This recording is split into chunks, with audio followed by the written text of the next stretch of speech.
কুরবানি যে আমরা করি, গরু ছাগল কুরবানি দেই, আমরা তো ফিলিংসই বুঝি না যে আসলে আমরা কি করতেছি, কেন করছি, কার স্মৃতিতে করছি, না করলে কি হতো। তো এটা নিয়ে তো এই যে একটু আগে এক ভাই বলে গেলেন যে এগুলো নিয়ে যে বিভিন্ন মহলে অনেক সমালোচনা, পশু কুরবানি, অমানবিক, এই সেই, এগুলো তো চিন্তারই জায়গা নাই, এগুলো চিন্তার তো জায়গাই নাই আমাদের কাছে। কারণ এখানে সবচেয়ে বড় কথা ছিল নিজের জীবন কুরবানি করা, নিজের জীবনটা কুরবানি করা। নিজের জীবন না আছে, আল্লাহ আমার কাছে একটা খাসি চেয়েছেন, একটা গরু চেয়েছেন, একটা বাহিমাতুল আনআম চেয়েছেন। এখানে তো আমার নিজের জীবনটাই দেওয়ার কথা ছিল। ওটা না নিয়ে আল্লাহ পাক বলেছেন যে বাহিমাতুল আনআম একটা দিলেই হবে। তোমার কাছে ওটার গোশতও চাই না, চামড়াও চাই না, কিছুই চাই না, তাকওয়াটুকু চাই। তাতেই এত কথা। এটা দামই বা কত? 10-15 হাজার, একটা গরুর 50,000, 60,000, 1 লাখ টাকা। 1 লাখ টাকা কি আপনি সন্তানের মূল্য দিয়ে হিসাব করতে পারবেন? তো এখানে মূল জিনিসটাই হচ্ছে আল্লাহ পাকের হুকুম। আল্লাহ পাকের হুকুমই সবচেয়ে বড় কথা। আল্লাহ পাকের হুকুমের ফলেই নেকি হয়, অন্য কোনো কাজে নেকি। আল্লাহ পাক হুকুম দিয়েছেন বলেই। একটা এক্সাম্পল দিয়ে সামনে যান। হাজিরা মিনায় রাত কাটাবে না, মিনায় এমনিতে হারাম শরীফে নামাজ পড়লে কত নেকি হয়? 1 রাকাত নামাজ পড়লে 1 লক্ষ নেকি, মানে 1 ওয়াক্ত নামাজ পড়লে 1 লক্ষ ওয়াক্তের নেকি। হারামের কথা বলছে, কাবার কথা বলছে। আর মদিনায় তো 1000। তো কাবা ঘরে নামাজ পড়লে এত নেকি হয়। আল্লাহ রাব্বুল আলামিন এখান থেকে হাজিদেরকে বলেছেন যে মিনায় গিয়ে রাত কাটাতে হবে। এখানে হুকুমটা কি? মিনায় গিয়ে রাত কাটাতে হবে, এটা হজের একটা কাজের মধ্যে অন্তর্ভুক্ত। মিনায় গিয়ে রাত কাটাতে হবে। আর কেউ যদি মনে করে যে মিনায় গিয়ে তো নামাজ পড়লে তো 1 লক্ষ রাকাত নেকি নাই, হারাম শরীফে নামাজ পড়লে 1 ওয়াক্ত পড়লে 1 লক্ষ ওয়াক্তের নেকি হয়, তা আমি হারামেই থেকে যাই, মিনায় যাব না, ও কি নেকি পাবে না? ওর হজই হবে না। এখানে নেকিটা বড় কথা না, বড় কথাটা কি? আল্লাহর হুকুম। আল্লাহ পাকের হুকুমের পিছনে কি নেকি আছে এটা আমি সংখ্যা দিয়ে কাউন্ট করতে পারবো না। আল্লাহ পাক হুকুম দিয়েছেন মানে সেখানে ইনফিনিটিভ নেকি আছে। ওটা 1 লক্ষ, 2 লক্ষ, 5 লক্ষ দিয়ে হিসাব করা যাবে না। এখানে কেন কুরবানি করছি? আল্লাহর হুকুম। যুক্তি বিজ্ঞান দর্শন খোঁজার দরকার নেই তো। তো এবার আল্লাহ রাব্বুল আলামিন কিভাবে বলছেন কোরআনে? আল্লাহ পাক বলেন, ইব্রাহিম আলাইহিস সালাম বলেন, ইন্নী যাহিবুন ইলা রাব্বি সায়াহদিন, আমি চললাম আমার রবের পথে, তিনি আমাকে পথ দেখাবেন। এই আয়াতটা খুবই মনে শান্তিদায়ক আয়াত। জীবনে অনেক কিছু হয়ে যাবে, কিন্তু এই আয়াতটা যদি তেলাওয়াত করতে পারেন ভিতরে ভিতরে, আল্লাহকে পাবেন। ইন্নী যাহিবুন ইলা রাব্বি সায়াহদিন, আমি ছুটলাম, আমি চললাম আমার রবের দিকে, তিনি আমাকে পথ দেখাবেন। রব্বি হাবলি মিনাস সালিহিন, আল্লাহ আমাকে সুসন্তান দান করুন, সালেহিন সন্তান দান করুন। ফাবাশশারনাহু বিগুলামিন হালিম, আল্লাহ বলছেন আমি তাকে সহনশীল সন্তান দান করলাম, সহনশীল সন্তান দান করলাম। এবার ফালাম্মা বালাগা মাআহু সা'য়া, এবার যখন বাচ্চাটা বাবার সাথে দৌড়াদৌড়ি করা শিখলো, মানে এই যে 10, 12, 14 বছর বয়স, এই সময় বাচ্চাগুলো আরো বেশি আকর্ষণীয় হয়। শেষ বয়সের বাচ্চা, এত দোয়া করার পরে একটাই বাচ্চা, একটাই ছেলে, শেষ বয়সের, কেবল বড় হচ্ছে, বাবার সাথে মানে দৌড়াদৌড়ি করতে শিখছে, সন্তানের প্রতি বাবার ভালোবাসা আরো গাঢ় হচ্ছে। আল্লাহ পাক তখনই পরীক্ষা নিলেন, যাতে দেখতে চান আল্লাহ পাক আমার ভালোবাসা বেশি না তোমার সন্তানের প্রতি ভালোবাসা বেশি। সন্তানকে পেয়ে আবার আমাকে ভুলে যাওনি তো? সুবহানাল্লাহ, সুবহানাল্লাহ। এবার ফালাম্মা বালাগা মাআহু সা'য়া, যখন সন্তান ছোটাছুটি করা শুরু করলো, দৌড়াদৌড়ি করতে শিখলো, ক্বালা ইয়া বুনাই, ইব্রাহিম আলাইহিস সালাম বলছেন, হে আমার সন্তান, ইন্নী আরা ফিল মানামি আন্নী আযবাহুকা, আমি আমার স্বপ্নে দেখেছি আমি তোমাকে জবাই করছি।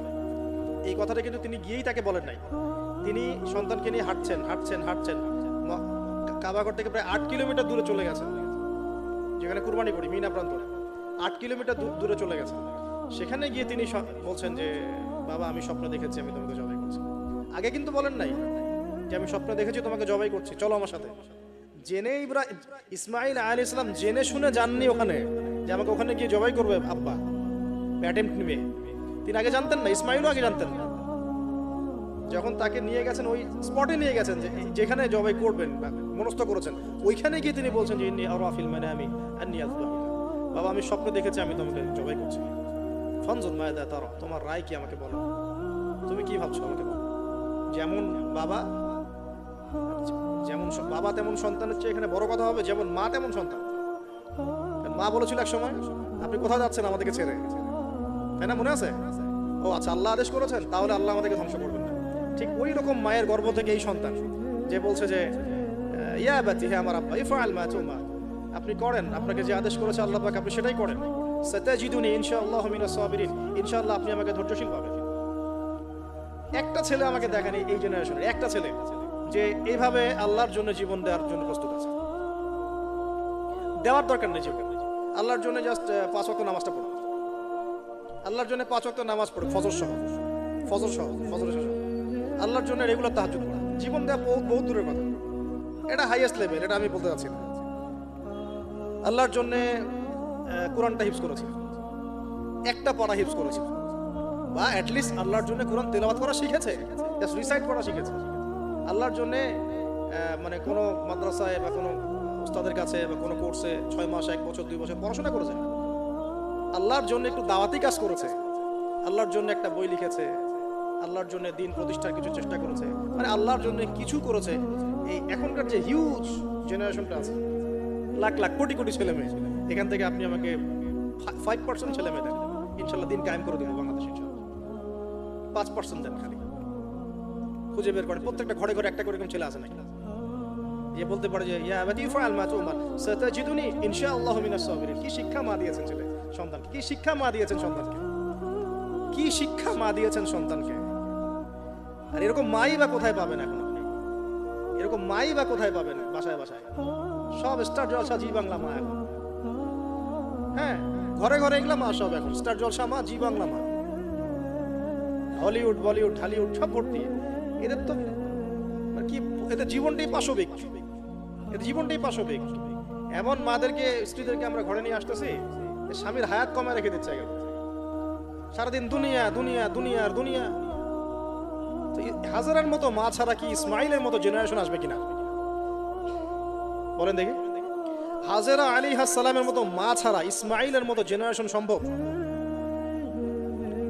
আর ইসমাইলের মতো জেনারেশন না পেলে বাংলার জমিনে বা সারা বিশ্বে দিন প্রতিষ্ঠা হবে কোনদিনও সম্ভব? তো ইসমাইল আলাইহিস সালামের এই কথার পরে, এই কথা যখন বাস বাবা তো এখন বুঝে ফেললেন যে আমার ছেলে তো যেই সেই ছেলে, সে আবার ইনশাআল্লাহ বলেছে, ইনশাআল্লাহু মিনাস ফালাম্মা আসলামা ওয়া তাল্লাহু লিল জামিন। আল্লাহ পাক এত চমৎকার করে কোরআনের মধ্যে মানে আয়াতগুলোকে নিয়ে এসেছেন, বালাগাত এত উঁচু মানের। ফালাম্মা আসলামা, যখন তারা দুজনে আত্মসমর্পণ করলো। কিসের সামনে আত্মসমর্পণ করলো? আল্লাহর হুকুমের সামনে আত্মসমর্পণ। এটাই ইসলাম। ইসলাম মানে কি? এইটা ইসলাম। আল্লাহর হুকুমের সামনে মাথা নত করার নাম ইসলাম। আর আমরা তো প্রত্যেকটা কাজের পিছনে লজিক খুঁজি। নামাজ কেন পড়তে হবে, রোজা কেন রাখতে হবে, যাকাত কেন দিব? তো তোমাকে কেন খুঁজতে কে বলেছে? আল্লাহ বলেছেন তাই করব, রাসূল বলেছেন তাই করব। আল্লাহ নিষেধ করেছেন তাই করব না, রাসূল নিষেধ করেছেন তাই করব না। এত যুক্তি দর্শনের কি দরকার? সব তো আমার মাথায় ধরবে না। এই যে ফালাম্মা আসলামা, এই যে ইসলাম শব্দটা এখানে আছে, ফালাম্মা আসলামা, যখন তারা দুজন ইসলাম কবুল করলো না, এখানে যখন তারা দুজন আত্মসমর্পণ করলো, আল্লাহর হুকুমের সামনে মাথা নত করলো, ওয়া তাল্লাহু লিল জাবিন, ডান দিকে উপর করে কাত করে শুইয়ে দিল সন্তানকে, জবাই করার সময় যেমন করে শুয়াই আমরা, ব্যাস এই পর্যন্ত ঘটনা। তারপরে আল্লাহ পাক বলছেন ওয়ানা আদাইনাহু ইয়া ইব্রাহিম, তখন আমরা ইব্রাহিমকে আওয়াজ দিলাম, হে ইব্রাহিম, হে ইব্রাহিম।